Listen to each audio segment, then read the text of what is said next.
When I was younger, I loved to read. I read in school, at recess, on the playground, at the park, at home, everywhere I could really. As long as I could sit down someplace with a book in my hand, I was happy.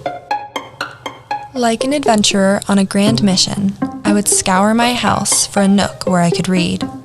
Settling in my decided spot, I would open whichever book I was currently reading, flip through the mothball-scented pages until I unearthed a colorful bookmark and begin where I had last left the story.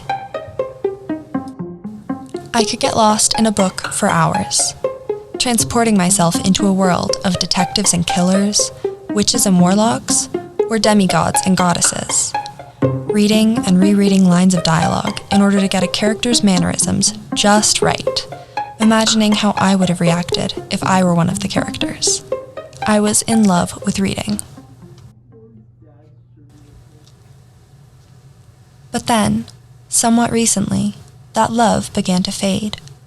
I started getting more homework.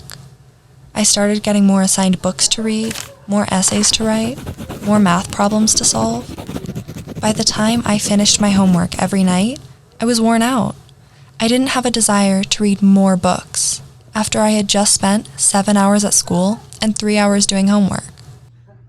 Slowly, reading became a job for me to get over with, rather than a pastime that I loved.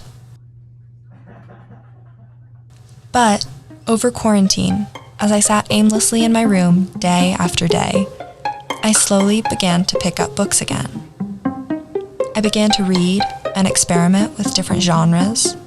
I began to read the books that I would have wanted to read when I was a third grader. I began to read books for the sole purpose of having fun, and I rekindled my love for reading.